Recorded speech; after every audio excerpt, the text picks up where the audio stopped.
Êxodo capítulo 17. Êxodo 17. Vamos ler? No versículo 8 até o 16.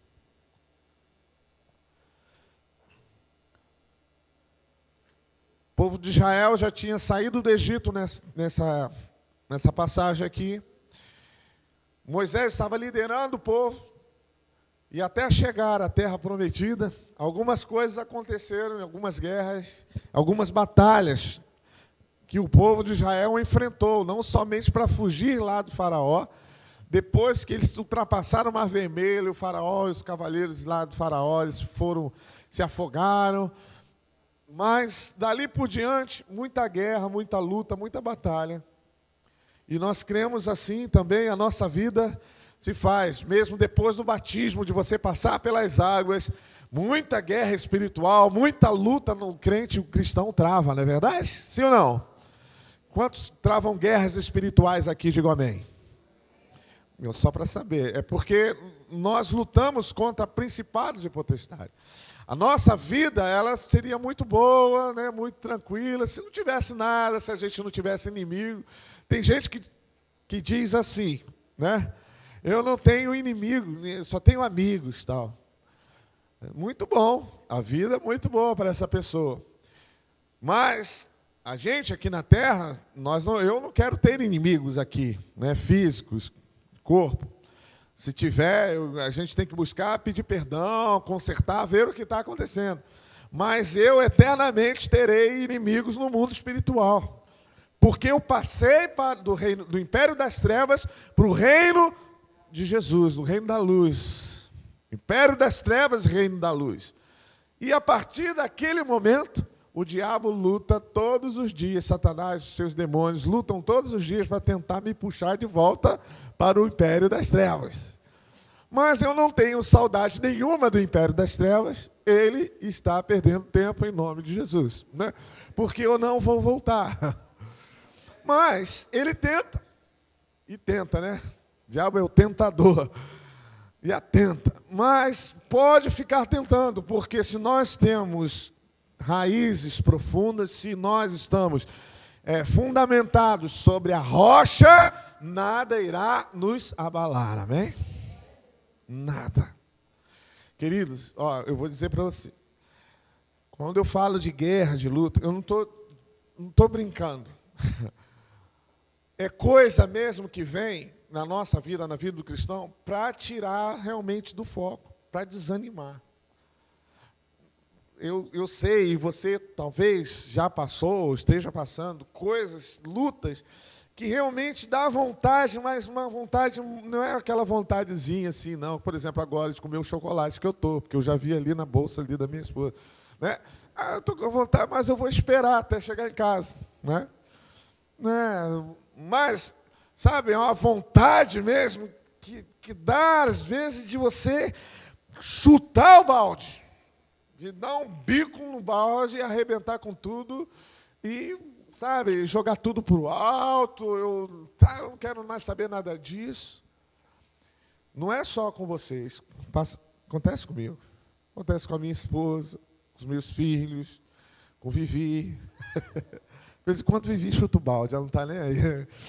Mas, né, nós que entendemos o mundo espiritual, a gente sabe, nós percebemos e vemos que seria uma vergonha, por exemplo, né, não somente para mim, mas seria uma vergonha para a igreja do Senhor, seria uma vergonha para a história da igreja de São Pedro, né, qualquer queda, qualquer coisa que nós pisássemos em falso.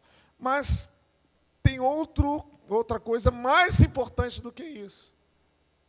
É que eu coloco a minha vida em risco. Eu coloco a minha vida em risco se eu começar a andar, né, entre dois senhores, andar pisando em falso, andar na linha muito fina entre o pecado e, né, a santidade ali, ficar ali meio entre um e outro, tal, não abrir totalmente o coração, viver aquela vida que eu falo sempre aqui, mais ou menos, né, cristão mais ou menos, vida de crente, que a gente vê aos montes por aí. Mas não é para isso que o Senhor nos chamou. Nós temos guerras, então, vamos lá. E essas guerras, queridos, que a gente tem todos os dias, nós precisamos aprender que isso serve para nos fortalecer. Essas guerras, elas vêm para nos fortalecer. Amém, igreja? Para te tornar forte, destemido, valente, treinado. Treinado, para que quando vier outra, você já sabe o que fazer. Então, vamos lá. Então veio Amaleque e pelejou contra Israel em Refidim. Com isso ordenou Moisés a Josué: escolhe-nos homens e sai e peleja contra Amaleque. Amanhã eu estarei no cume do monte, do outeiro, perdão, e o bordão de Deus estará na minha mão. Fez Josué como Moisés lhe dissera, e pelejou contra Amaleque. Moisés, porém, Arão e Ur subiram ao cimo do monte. Quando Moisés levantava a mão, Israel prevalecia. Quando, porém, ele abaixava a mão, prevalecia os amalequitas, né?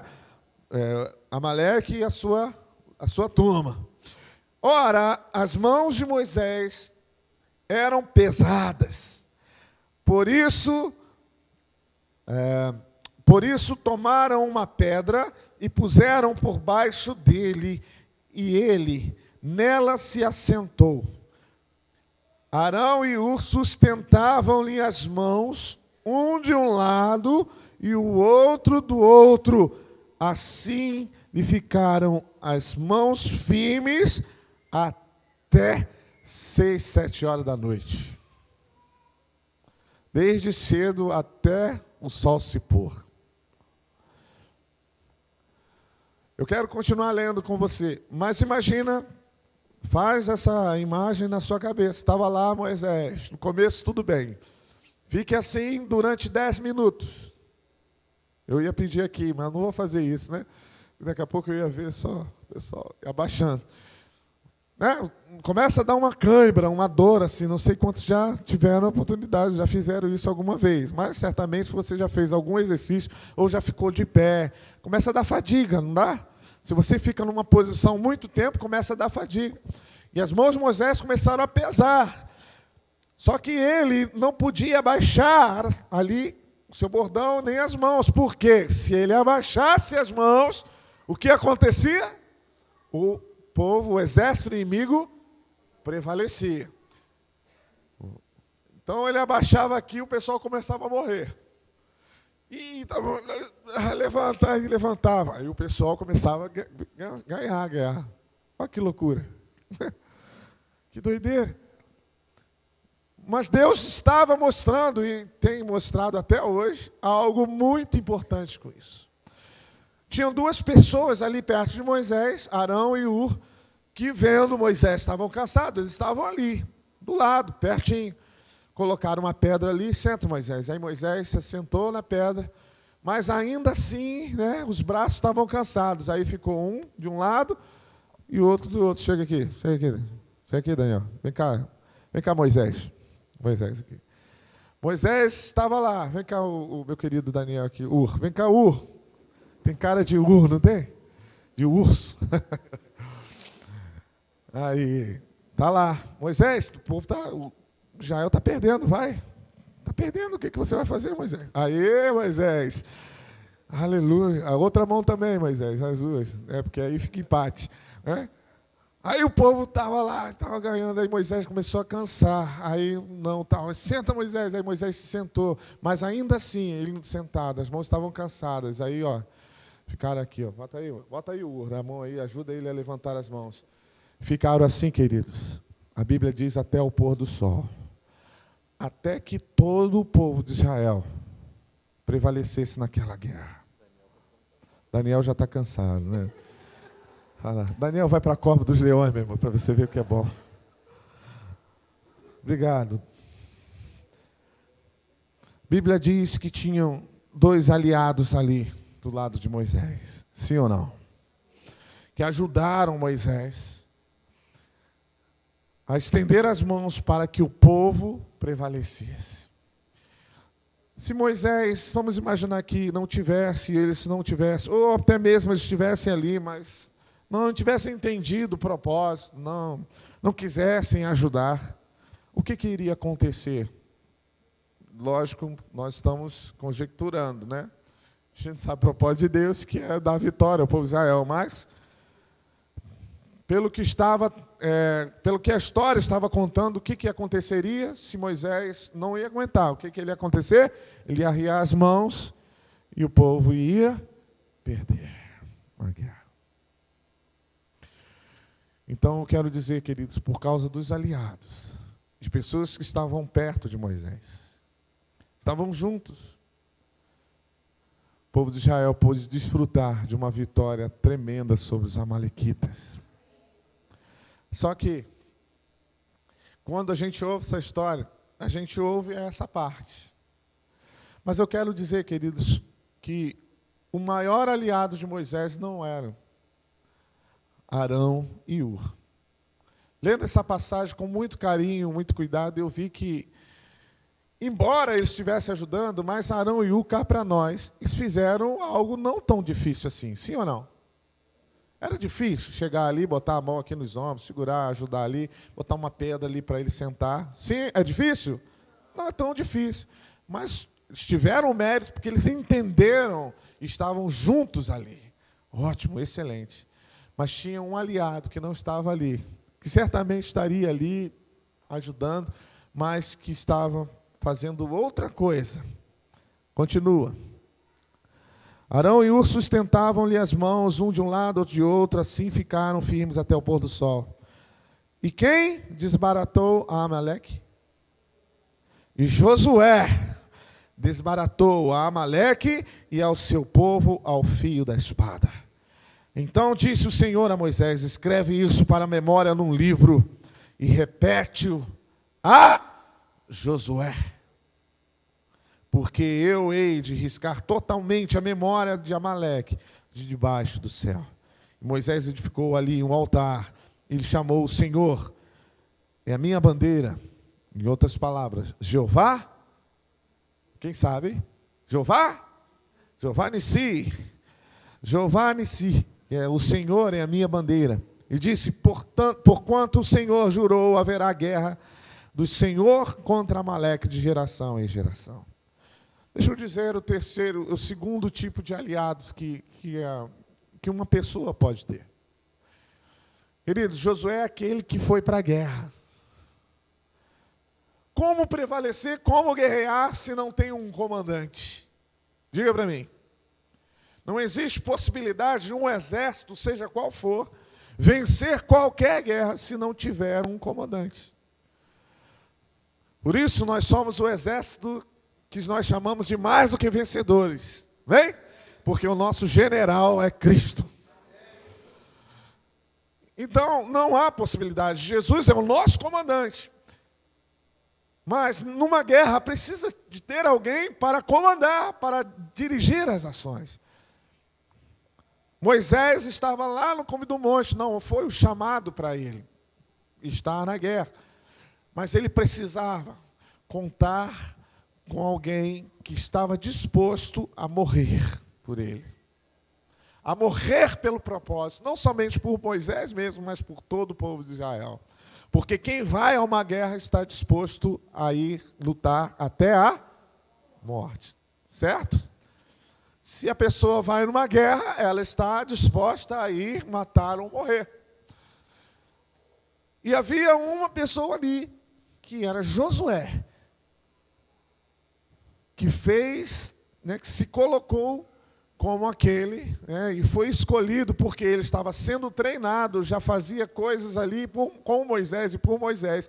Quando Deus olhou dentre eles, ele falou, é Josué, o maior dos seus aliados, é aquele que vai lutar enquanto você estiver levantando as suas mãos. Na verdade, queridos, Hur e Arão ali foram figurantes, necessários até, necessários, porque, né, estavam ali, estavam cansados, mas não havia nenhum chamado para eles ali, não havia nenhum propósito para eles ali naquela hora. Só que eles aproveitaram a situação para se colocar à disposição de ajudar. Ótimo, excelente. Quantos não querem aliados para ajudar você, amém? Quantos não querem pessoas perto de você para te ajudar, né? Sempre está ali e tal, dá aquela ajuda. Mas eu quero falar de uma figura, de uma pessoa, não somente o pastor da igreja, mas aquele que luta por você. Nós chamamos aqui, muitas vezes, nós denominamos de discipulador, de dirigente do grupo familiar, aquela pessoa que está te acompanhando, essa pessoa que ele está disposta a dar sangue, suor pela sua vida. Gente aliada a você, que está disposto a ir além, não somente segurar o seu bracinho para fazer você, né, não cansar e caminhar, mas está disposto a ir na frente para abrir o caminho para que você possa ir seguro. Abra em em Mateus, capítulo 26, versículo 36 a 45. Mateus 26, versículo 36 ao 45. Quem abriu e tem a voz aí de trovão, por favor, ou de trovoa, pode ler, por favor, aí. 26, versículo 36, até o 45 aqui. Vai lendo que eu vou falar para parar numa hora aqui, vai lá, quem puder. Ao 35.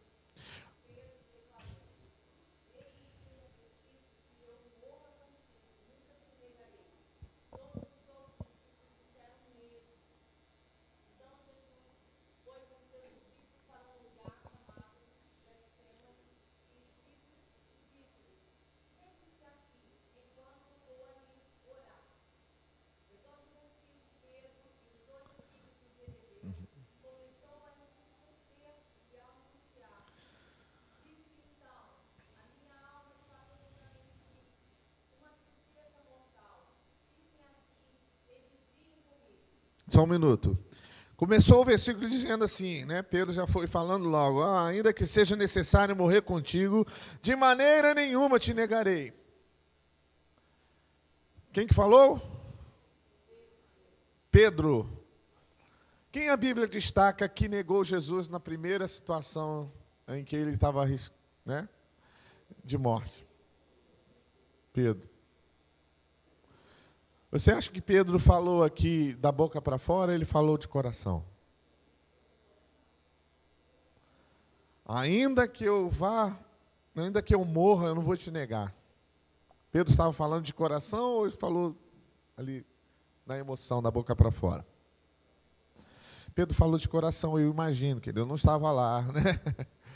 Mas dá tudo a entender que Pedro falou de coração. Como muitas vezes a gente fala de coração, coisas que daqui a pouco a gente vai e não faz. Não é verdade? Quantas vezes nós assumimos um compromisso com o Senhor de leitura da palavra, de oração, de fazer isso, fazer aquilo, ou mesmo de vir, né, na intercessão, ou fazer coisa assim, daqui a pouco a gente não faz, né? Mas na hora você entendeu, você sabe, até você quer, mas algo te impulsiona a não fazer aquilo que você quer.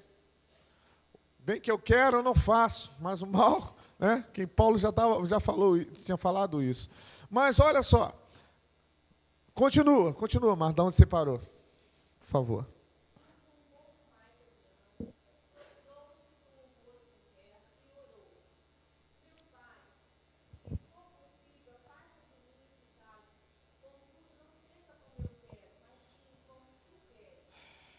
Amém. Só uma paradinha aqui.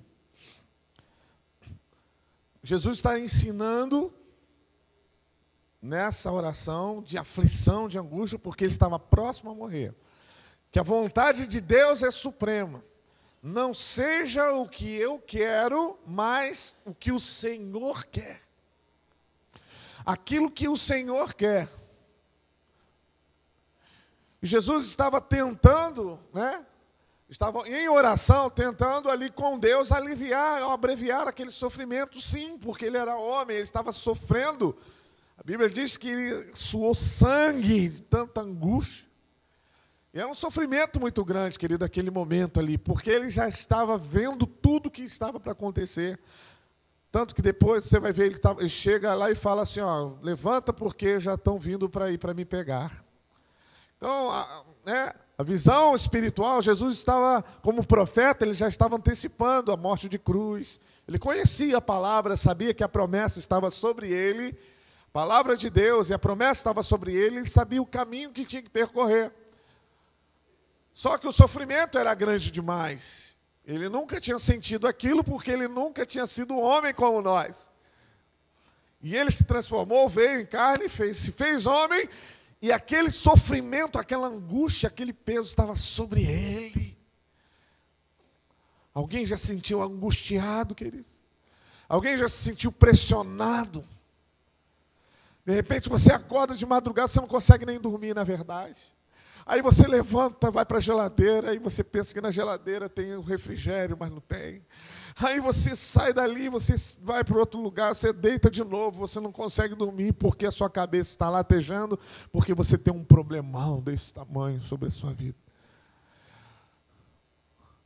Uma angústia, um peso, algo. E talvez ali pela madrugada é mais fácil isso. Você olha para a cama, aí vê as pessoas assim, né? Você vê ali o seu marido, né? Dormindo, roncando. Você doido para que ele tivesse acordado para poder te abraçar e orar com você. Aí você vai lá, olha assim, olha para o outro, todo mundo dormindo, olha para a rua, todo mundo dormindo, olha para o relógio ali, 3 e pouca da madrugada. 3 horas, aí você pensa em ligar para o discipulador, aí você fica, ou para o pastor, não, vou ligar essa hora, aí você fica angustiado, porque o que você quer é ter alguém ali para que possa orar com você. Quem já sentiu isso? Hã? Alguém já sentiu? Eu estou falando em momentos de muita angústia, você quer ter alguém, querido, para você compartilhar aquilo e pedir para, sabe, dobrar o joelho e alguém orar por você. Imagina isso, era Jesus. Jesus estava indo lá, separou de todos os discípulos, ele ainda destacou 3. Pedro e os filhos de Zebedeu, que é Tiago e João. Aí, vem cá vocês 3. Aí foi mais para frente, se destacou ali no monte, foi para um lugar separado. E ali, entre os 3, Jesus ainda deu uma saidinha, eu vou orar aqui, e vocês fiquem vigiando. Vigia. Ou seja, em outras palavras, ora comigo. Eu vou fazer a minha oração particular com o meu Deus, o meu Pai, mas eu quero que vocês, por favor, me cubram em oração. Jesus estava pedindo a força dos aliados. Jesus estava clamando pela força dos discípulos, daqueles que estavam juntos. Como homem, ele estava sentindo o peso de estar sozinho. Eu não sei, queridos, mas a dor, o peso da solidão é muito forte. É muito grande, é muito ruim. Às vezes está cercado de gente, mas você se sente sozinho. Eu não estou dizendo isso para o pastor da igreja, não, tá? Tem muitas pessoas aqui. Eu estou falando de uma forma geral. Mesmo antes de ser pastor, essa dor, como pastor eu nem senti ainda isso, né? Mas eu já senti na minha vida estar com um monte de gente, mas me ver sozinho, de não ter ninguém para que eu pudesse me abrir e falar qualquer coisa, abrir a boca e dissesse uma asneira, falar uma bobagem, uma coisa muito tal, mas eu precisava falar para alguém, e não ter ninguém. É duro, não é? Jesus estava lá. Para terminar, Marta, você estava falando aí, orando, lendo.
Olha bem, queridos, olha para mim aqui.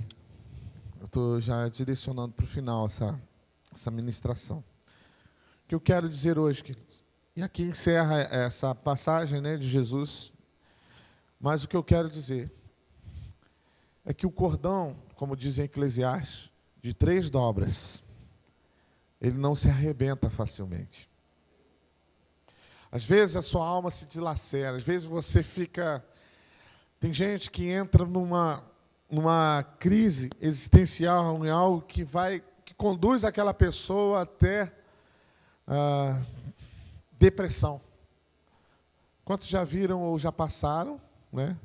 Ou já viram alguém em depressão? Não falando de tristeza, não, estou falando de depressão. Levante sua mão que eu gostaria de saber. Quem já viu, já participou, já viu isso? É triste, não é verdade? Triste, não é?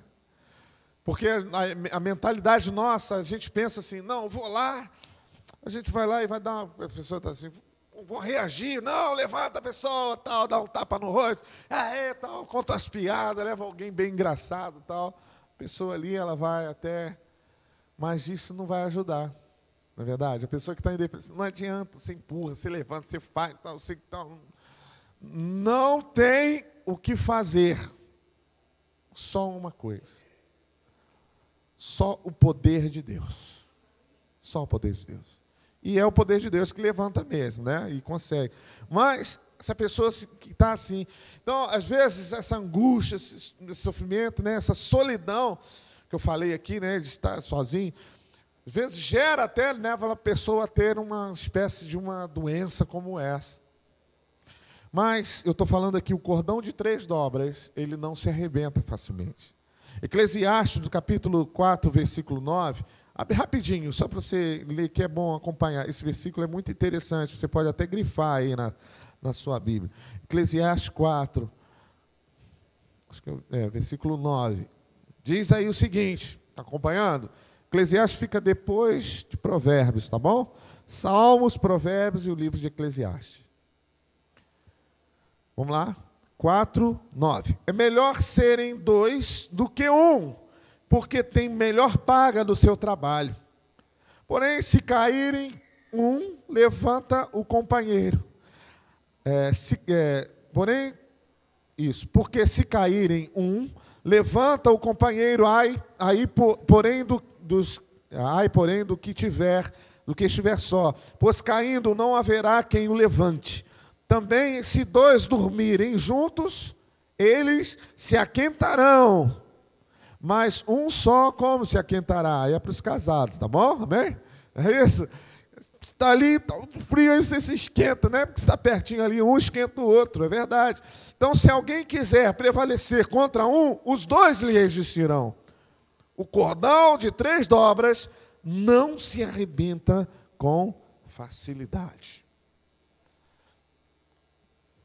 O Salomão, né, estava ensinando que é melhor andar junto, é melhor ter alguém perto, é melhor ter um aliado para tudo que você fizer. Ele falou de trabalho, ele falou de vida aqui até conjugal, família.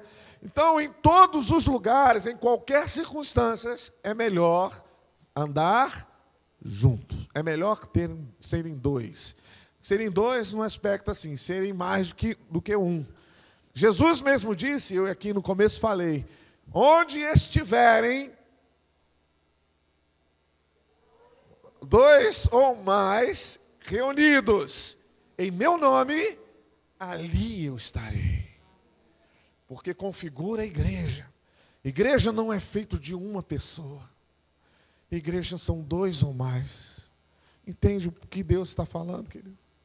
Não há propósito, não há promessa sendo derramada sobre uma pessoa. Como, pastor? Sim, porque é igreja. Promessa para a igreja é para a igreja. E igreja significa 2 ou mais. Se você anda sozinho, você não recebe aquilo que a igreja recebe.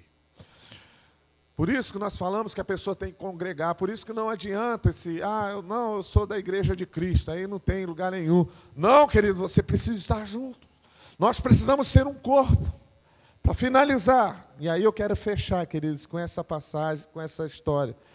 E eu só vou ler aqui e comentar algo rápido, porque eu quero orar. Quantos já ouviram falar em Ruth? Ruth, já ouviram falar em Rutineia? Também, Rutineia, uma benção, cozinha bem.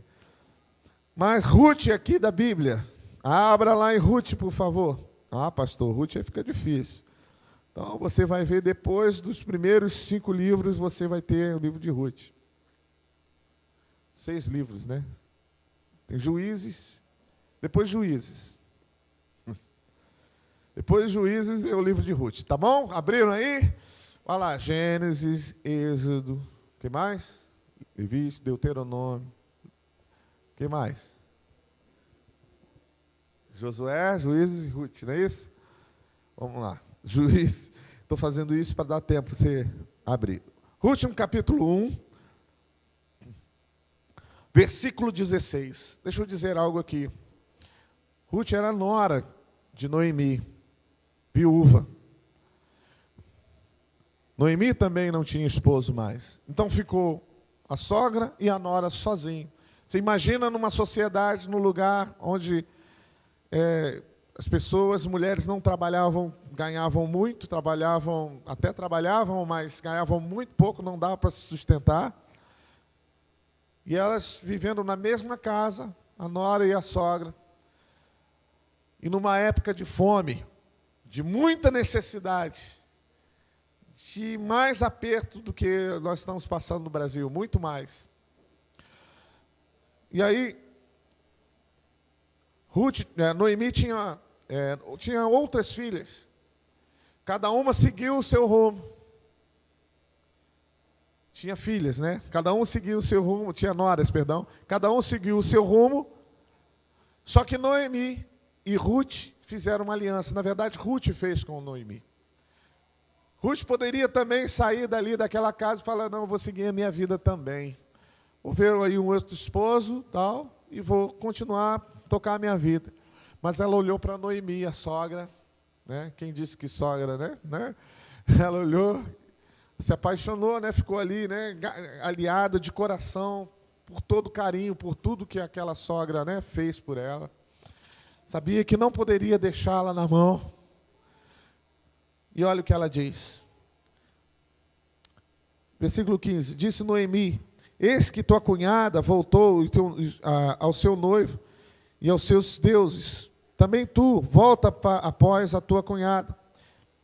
Disse, porém, Ruth, não me inste para que te deixe, e me obriguem a não seguir-te, porque aonde quer que fores, eu irei. Onde quer que pousares, ali pousarei eu. O teu povo é o meu povo, o teu Deus é o meu Deus. Onde quer que morreres, aí já estava demais. Onde quer que morreres, ou seja, aliança até a morte. Você ser aliado até a morte, está disposto a morrer, né, com aquela pessoa. Onde quer que morreres, morrerei eu, e aí serei sepultada. Façam-me o Senhor o que bem lhe aprover, se outra coisa que não seja a morte me separar de ti. Poxa, quantos maridos tem aqui, esposos, homens casados aqui? Quantos gostariam de receber uma declaração dessa da sua esposa, não é verdade? Quantas mulheres não gostariam de receber uma declaração dessa aqui do seu esposo? Que Deus, né, se eu não cumprir esse negócio até a morte. Queridos, a força de uma aliança, de um compromisso, que gerou uma declaração das mais bonitas de toda a Bíblia, né? Essa é uma declaração das mais lindas de todo o livro, toda a Bíblia. Essa declaração de aliança que a Ruth fez com a sua sogra. Ruth, né? Levei um choque aqui.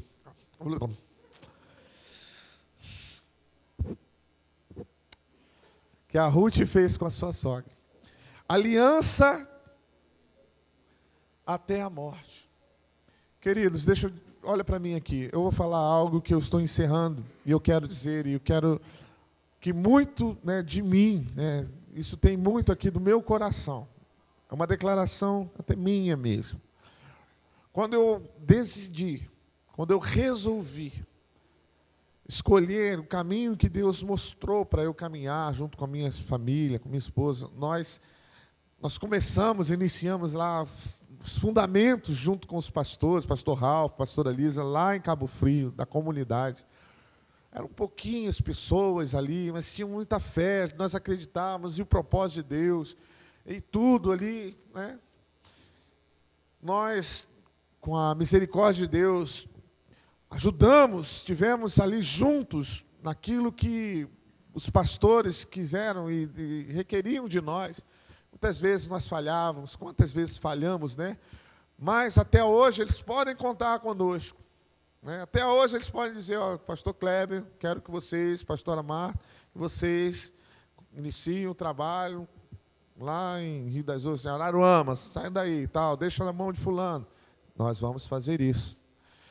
Se os pastores nos orientaram para fazer aquilo, nós vamos fazer. Pastor, é isso mesmo, tal, vamos ter condições, tal, não, nós estamos dando respaldo, tal, vocês vão. Nós vamos. Por quê? Porque acreditamos que a unção de Deus está sobre a vida dele. Porque ele é um apóstolo.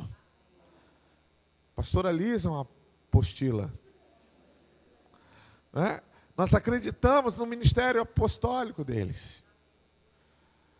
E por isso nós estamos, né, obedientes, mas também porque nós temos um coração de aliados.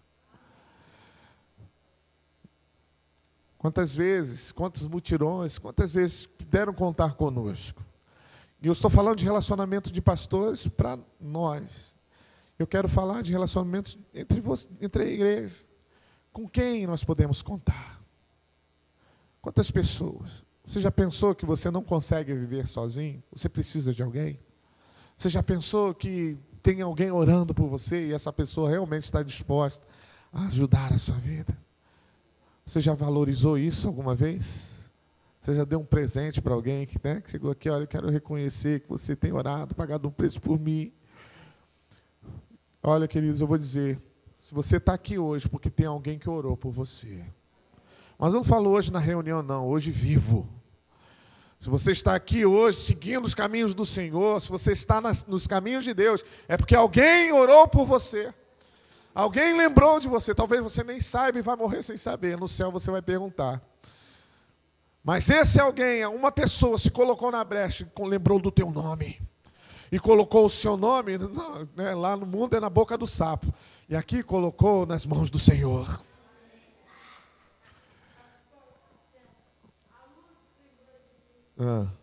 Amém. Você reconhece isso? Amém. Quantos reconhecem aqui pessoas que lembraram de você? Que bênção, né? Então quero que você fique de pé, queridos, agora. Quero que você fique de pé.